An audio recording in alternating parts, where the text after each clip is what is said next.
Okay. Second video for linear regression. Okay, so we're going to start to get into the idea of our residuals, which a lot of you may be aware of. So in most cases, no regression line is going to pass exactly through all the points in a scatter plot. If it does, we would probably assume that it has a correlation of 1. It would be a perfect linear relationship. More than likely, you're not going to see this, okay? Because we use the line to predict y from x, the prediction errors that we make would be errors in your y or your vertical direction, okay? So you're obviously going to have, we'll call these errors is anything that doesn't fall on the line. So the distance between them would be a vertical direction because the distance would be, the errors would be being made in y. So a good regression line tries to make the vertical distances from the point on the line as small as possible, okay? So these distances, okay, is called a residual. So a residual is the difference between an observed value of the response variable and the value predicted by the regression line. Okay, so the residual is a value, and it is your observed y, okay, minus your predicted y. Okay, often you'll hear residual referred to as a leftover. Okay, because it's kind of the amounts left over after you have your regression line, after you make your prediction. Okay, so the prediction errors are marked as bold segments in the graph. Okay, the residuals there are the bold segments in the graph. The vertical deviations represent the leftover variation in y after fitting the regression line. These are the residuals. Okay, so a negative residual would happen below the line, and a positive residual would happen above. Okay, so let's go back to that Ford F-150. Okay, so let's find and interpret the residual for the Ford F-150 that had 70,583 miles driven at a price of $21,994. Okay, so here comes that linear regression line that we have been using. Okay, and now we're looking for what prediction we would have made for 70,583 miles. Okay, and I would have predicted my price to be $26,759. Okay, but your actual price was $21,994. Okay, this was your actual. To find my residual, okay, I'm going to take my actual and I'm going to subtract my predicted, my y hat. Okay, so my 21,994 minus my 26,759, which gets me a residual of negative $4,675. Okay, in terms of how I would predict this, how I would interpret this is that the actual price of this truck is $4,765 lower than than we expected it. Okay. Okay, so now let's talk about the least squares regression line. So a regression line should try to make those residuals as small as possible. A good regression line tries to make those residuals between your points and the line as small as possible. Okay, different regression lines are going to produce different residuals. Okay, the regression line we want is the one that minimizes the sum of the squared residuals. Okay, this we refer to as the least squares regression line of y and x, and it's on is the line that makes the sum of the squared residuals as small as possible. Okay, so just as far as what we're looking at, so this graph right here, so you can see your residuals in graph to the left over here, this graph right here shows the squared residuals for all the trucks. No other regression line would give a smaller sum of the squared residuals. Okay, so this line in this graph would be the least squares regression line because no other line would get a smaller sum. Okay, so now to understand whether we can actually use a linear model, so whether a linear model is actually appropriate for our data or not. Okay, so one of the first principles of data analysis is to look for an overall pattern and for striking departures. Okay, a regression line describes the overall pattern of a linear relationship between two variables. We see departures from this pattern by looking at the residuals. Okay, a residual plot is a scatter plot, but it's a scatter plot of the residuals against your explanatory variable. So your residual plot is going to help tell you whether or how well, I shouldn't say whether it does or not, but how well your regression line fits the data that you have. Okay? Okay. So here's the scatter plot that we had of the miles driven on a F-150 and the price that it's at. Okay? Here's a residual plot over here. Okay, so what a residual plot does is it takes your linear regression line. This is your linear regression line, but it now makes it horizontal.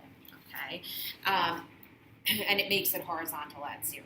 Okay, so these are your plots, your explanatory variables against your, or your residuals against your explanatory variable. Okay, so what you're looking at is there a pattern with your residuals, okay? I see absolutely no pattern going on in this residual plot, okay? To me, this appears to be random scatter, okay? Random scatter on a residual plot would imply that there's no pattern in your leftovers, in your residuals. Okay? When you have no pattern in your residuals or your leftovers, okay, that means your regression line did what it wanted to do, okay? You had no pattern left over. That means your least squares regression line did what it was supposed to do. It explained to the best that it can the smallest sum of squares of your residuals, okay? Random scatter implies that this linear model is appropriate to describe this data. Okay, so let's kind of look at what happens or what we're looking for and when it's not good. Okay, so a residual plot magnifies the deviations of the points from the line. It's making it easier for you to see unusual observations and patterns, okay?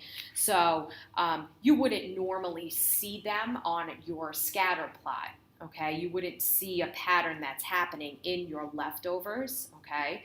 But you would see that pattern on a residual plot because you're plotting the difference in your observations and your predictions with your explanatory variable, okay? The residual plot should show no obvious pattern, okay? Like I said before, you want absolutely random scatter. That's showing you that you don't have anything left over that's that shouldn't be there, that your line is explaining exactly what you want it to in your data. The residuals should be relatively small in size, okay? So if we look at this residual plot, okay? This residual plot turns, it definitely has a leftover pattern here. You see a pattern in the residuals, okay? Right here. This was your regression line, turned horizontally at 0, okay? And because it shows a pattern in your residuals, this is not an appropriate regression line to use for this, or it may not be appropriate to use a linear model at all, okay? What the scatter plot looked like here, okay, was as followed, okay? And it doesn't always mean that it's as obvious as this, okay? We would expect not to see much going on that we'd want in the residual plot because this was curved. So I don't think we would have went for a linear model. But it doesn't always mean that it's got to be as obvious as this one. Sometimes it may not be, okay? But you definitely don't want to see this pattern, the pattern that you have in this scatter plot, okay? In the residual plot. This is the scatter plot that went with it, okay?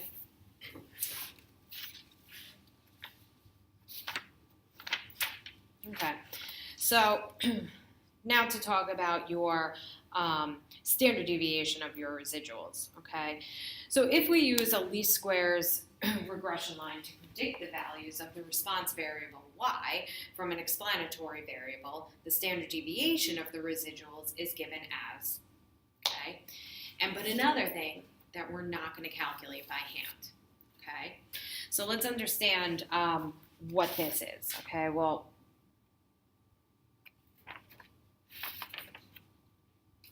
I guess we can really just understand why we need it, okay? Part of why we need it is so that we can discuss or understand what our coefficient of determination is, so our r squared, okay? So there is another numerical quantity that tells us how well the least squares line predicts values of the response variable y, okay? And that would be r squared. So the standard deviation of the residuals gives us a numerical estimate of the average size of our prediction errors, okay? There is another numerical quantity that tells us how well the least squares regression line predicts values of the response y. It is equal to the square of r, but much more is to that story, okay? So it's not just that you square r, it means a lot more to us, okay? So r squared is referred to as the coefficient of determination, okay? It's the fraction or the proportion of the variation in values of y that is accounted for by the least squares regression line, okay? They tell you how to calculate it, and again, not something that we calculate by hand, okay? So r squared tells us how much better the least squares regression line does at predicting values of y than simply guessing the mean y for each value in the data set, okay? Consider if we needed to predict a backpack weight, so if you remember that backpack problem with the hikers in chapter 6, okay? If we needed to predict a backpack weight for a new hiker, but we didn't know each hiker's weight, what we would do is we would use the average backpack weight of the data that we actually had as our prediction, okay?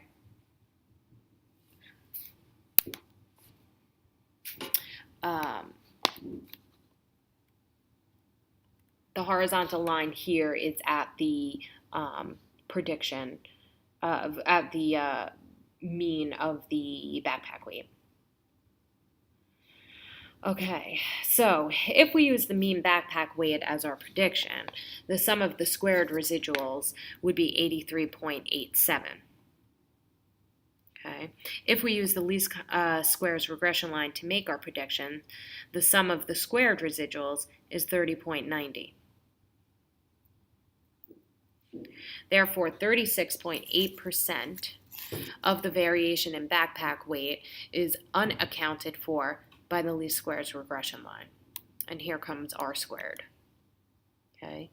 R squared is going to be 63.2%. And what that is it's the variation in backpack weight that is accounted for by the linear model relating backpack weight to body weight. Okay.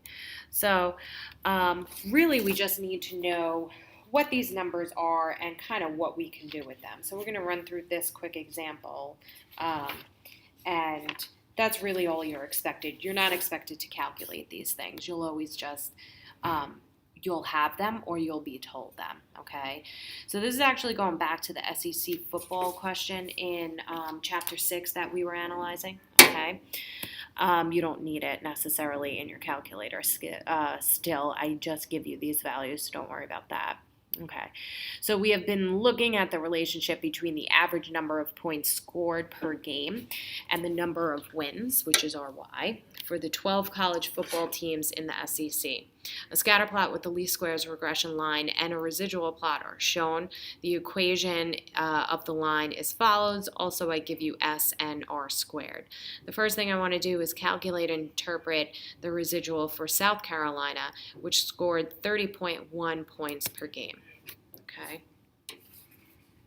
So the predicted amount of wins for South Carolina is, I need a hat on that, Y hat, is as follows. So it's going to give you 9.4 wins. Okay, I used my equation up here.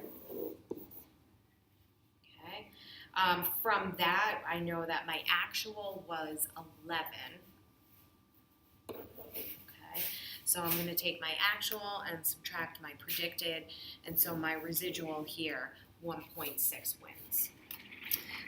So in terms of interpreting that, we would want to say that South Carolina won 1.6 more games than expected based on the number of points they scored per game.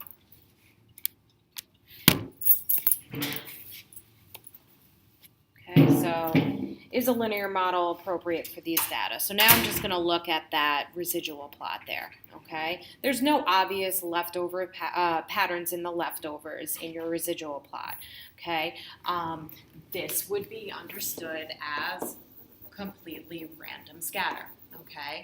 And because it's completely random scatter, yeah, an appropriate, a linear model is definitely appropriate here. Okay. Now for interpreting S, which was our standard deviation of our residuals. Okay. So when using the LSRL, okay, with X being the points per game and Y being the number of wins, and it's the same as we always interpret standard deviations, we will typically be off by about 1.24 wins. And now for how we interpret R squared, okay? Your R squared value was 0.88. So about 88% of the variation in wins is accounted for by the linear model relating wins to points per game. Okay, we're going to put a lot of these interpretations, how to interpret these in our flashcards that we'll create and our notes. I would write them down, but we'll reflect more on them in class, and that's the end of this video.